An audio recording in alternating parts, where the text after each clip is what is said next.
Kami sudah punya sejumlah saham yang masuk dalam rekomendasi di hari ini. Bisa Anda perhatikan juga beberapa saham di antaranya. Ada Indosat dengan rekomendasi buy on weakness, kemudian Bank Mandiri buy on weakness, MDKA juga buy on weakness, dan juga Tower tadi ya, satu ketinggalan buy direkomendasikan di hari ini. Dan kita coba ulas satu persatu bagaimana kemudian saham-saham ini cukup menarik untuk bisa diperhatikan lebih lanjut. Langsung saja saya sambung kembali ke Mas Kefas. Mas Kefas, kita coba ulas satu persatu. Ada Tower di sana, rekomendasinya buy. Seperti apa ini view-nya untuk Tower?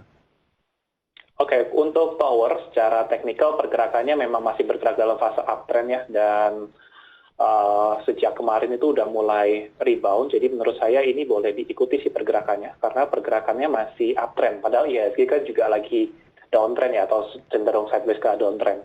Jadi ini kalau mau diikuti pergerakan harganya untuk minggu-minggu depan enak Mas, karena harganya lagi uptrend. Oke, harganya sedang uptrend. Tapi yang bisa diperhatikan untuk para pemirsa mungkin sebagai catatan juga level-levelnya di mana saja ini? Oke, level support terdekat itu ada di 1140. Oke. Dan targetnya bisa ke 1300. Oke. 1325. 1140 kemudian 1325 menjadi level acuan Tower. Ini Tower ini cukup nyaman untuk jangka seperti apa Mas Kefas? Pendek kah, menengah kah? Oke, untuk Tower mungkin bisa dipegang secara jangka pendek atau menengah. Panjang juga sebenarnya masih oke, cuma kalau investasi jangka panjang memang ada potensi harganya bisa turun dulu karena ini cara valuasi juga agak mahal. Tapi secara model bisnis, Tower ini punya model bisnis yang sangat kuat, jadi perusahaannya juga sehat. Kalau dipegang lama, itu boleh dengan strategi misalnya nanti kalau turun lagi, mau dicicil beli juga boleh. Oke, jadi nanti secara berkala dilihat kembali begitu ya bagaimana kemudian posisinya jika diambil dalam Betul. jangka panjang. Meskipun tadi jangka pendeknya bisa diperhatikan kembali pemirsa support di 1140, kemudian 1325 juga bisa dicatat untuk TOWR.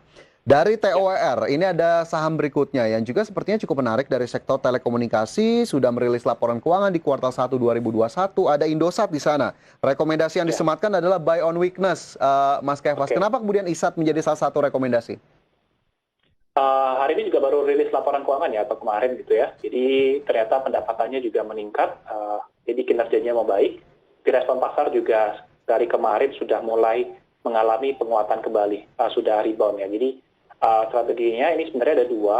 Kalau mau spekulasi untuk minggu depan boleh langsung dibeli, atau ya buy on weakness menunggu dulu saja nanti ada koreksi lagi baru dibeli. Nah itu. Jadi menurut saya harga sekarang tuh harga batas beli maksimal ya di 6.600. Dan kalau besok turun itu masih bisa dimanfaatkan untuk buy on weakness.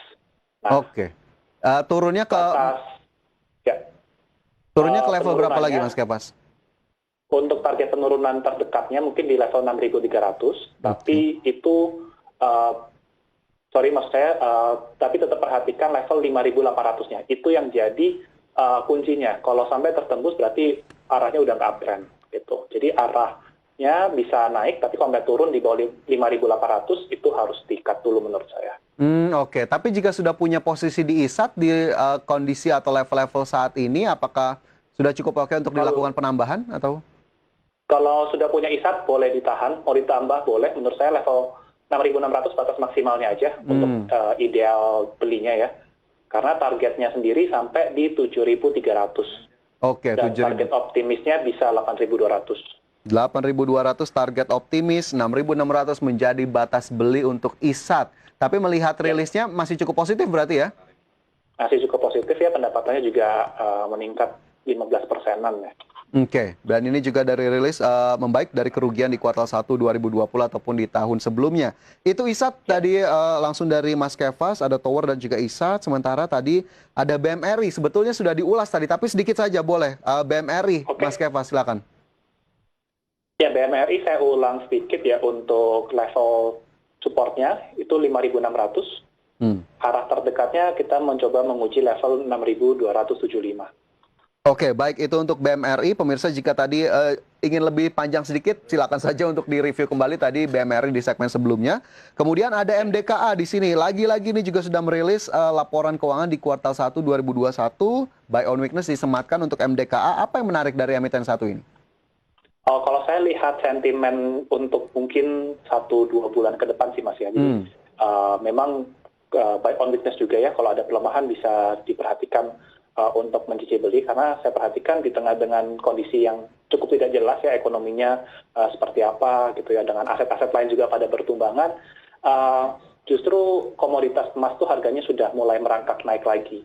Jadi ada sentimen dari gold, termasuk dari copper atau tembaga ya, di mana MDKA juga punya produksi tembaga. Harga tembaga sendiri juga harganya udah bullish dari kurang lebih 6 bulan yang lalu gitu. Jadi dua sentimen ini yang menurut saya belum terlalu terlihat sih sebenarnya di harganya MDKA. Jadi saya merasa masih bisa berharap untuk MDKA ini menuju ke atas lagi. Targetnya di berapa akhirnya untuk MDK? Oke, untuk target yang panjang itu bisa di level 3050, tapi untuk target terdekat dulu di sekitar 2800. Oke, untuk MDK tadi beberapa hal yang juga bisa diperhatikan, pemirsa, target price juga bisa Anda catat. Ada 4 saham rekomendasi dari Mas Kefas, tapi disclaimer on sekali lagi keputusan menanyakan 2 saham, ada ABBA. Average down di 286, kemudian WIM, Wismilak ya, di 855. Kedepannya bagaimana? Apakah harus cut loss?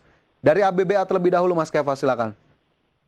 Wah, saya rasa kalau ABBA tadi di 286, saya rasa harus cut loss dulu sih.